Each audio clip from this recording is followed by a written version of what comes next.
সেই বাঙালি জাতীয়তাবাদ একটা স্লোগান ছিল, সেই স্লোগানটা এখন আমি বললে অনেকে ভুল বুঝবে। এইটাই ছিল 10,000 বছরের বাঙালি জাতির নির্যাসের স্লোগান। এই স্লোগানটাকে আওয়ামী লীগাররা ধ্বংস করছে। আপনি কি আমার কথাটা বুঝতে পারছেন? আমি সেই বাঙালি জাতীয়তাবাদে বিশ্বাসী। আর আমি যখন তরুণ ছিলাম, যুবক ছিলাম, আমি সমাজতন্ত্রে বিশ্বাস করতাম। এখন সমাজতন্ত্র পৃথিবীতে অবদমিত হয়েছে। আমি আমার জীবনে ছাত্রলীগ, আওয়ামী লীগ করছি।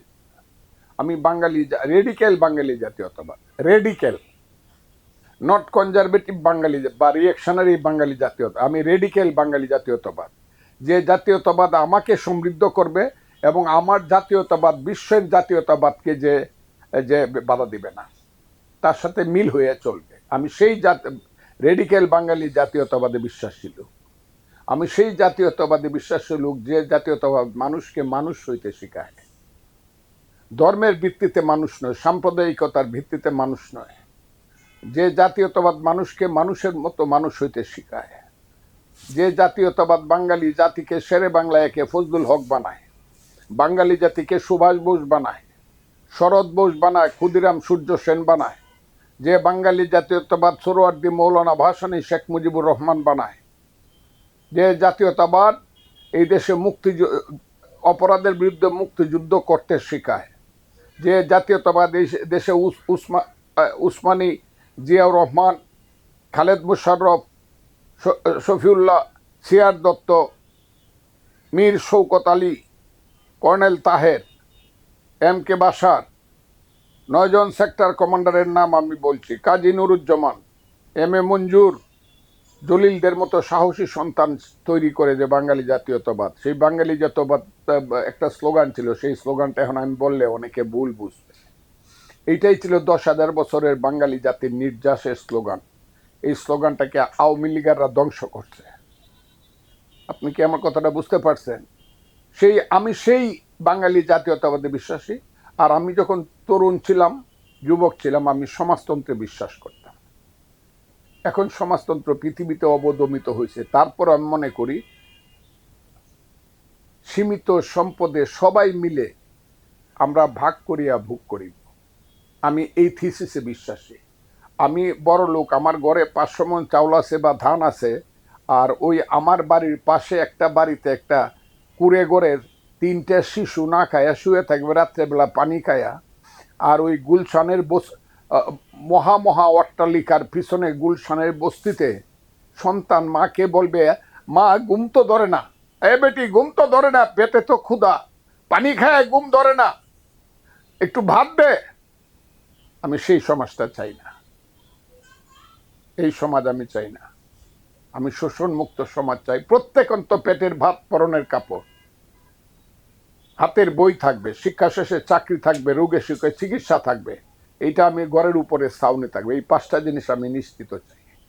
তারপরে কারো সম্পদ একটু বেশি হবে, কারো সম্পদ কম হবে, কিন্তু লুটেরা সম্পদ না, মানি লন্ডারিং এর সম্পদ না। আমার দেশে নিশ্চয়ই ধনী মানুষ থাকবে, তারা সম্পদ করবে ব্যবসার মাধ্যমে, শিল্পের মাধ্যমে, করুক, ন্যায়ভাবে করুক, কিন্তু অন্যায় চুরি চামারির মাধ্যমে, লুটের মাধ্যমে না। আমি সেই সমাজে, প্রগতিশীল সমাজে আমি চক্ষুষ্মান ব্যক্তি। আমি আধুনিকতায় বিশ্বাস করি, যে আধুনিকতা আমাকে আজকে আমি বিশ্বাস করি আমার ছেলে আমার চেয়েও বেশি চক্ষুষ্মান, আমার নাতি তার চেয়েও বেশি চক্ষুষ্মান হবে। ওই আমি যদি মধ্যযুগের দিকে তাকায়া থাকি চোখ অন্ধ করিয়া, আর কিছুই চিনি না, তাইলে এই সমাজ কোনোদিন আগাবে না। মানুষ হবে না, মানুষ হবে অন্ধ এবং বধির। আমি আধুনিকতায় বিশ্বাসী লোক। আমি একটা গান শুনবো, আমার ছেলে সেই গানটা পছন্দ নাও করতে পারে।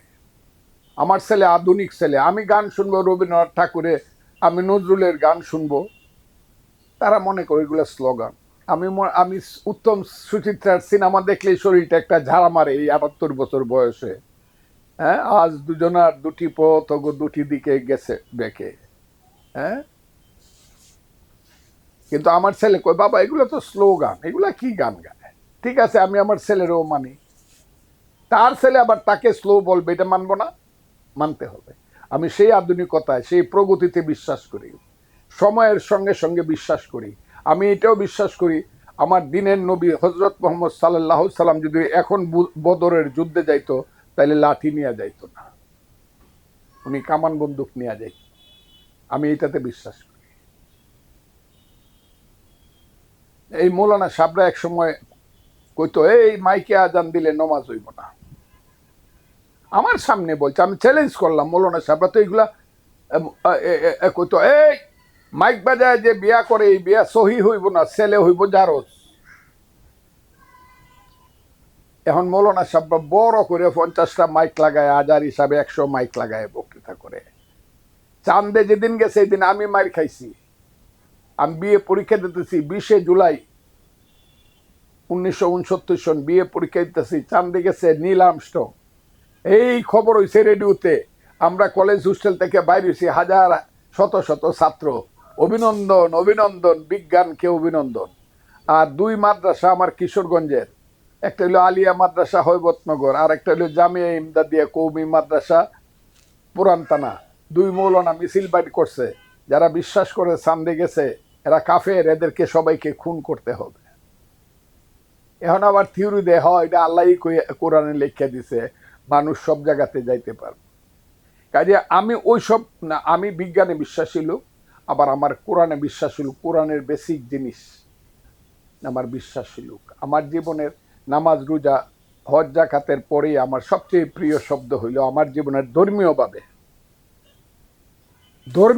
আবারও বলছে, আমার জীবনের সবচেয়ে প্রিয় হইল ইয়া নবী সালাম আলাইকা সালাওয়াতুল্লাহ আলাইকা। আর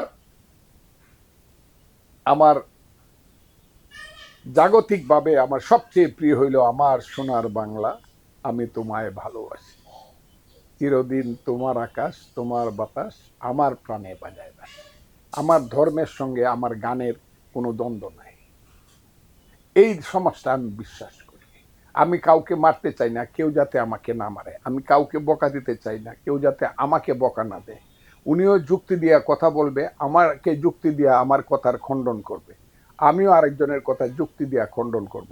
কিন্তু আমি বাজে কথা তার বিরুদ্ধে বলবো না। অনেকে বলে আপনি তো কথা খুব গরম বলেন, আমি তো গরম বলবো। আরে বেটা, আমি দেশ না স্বাধীন করলে তুই তো বাঁচতেই না।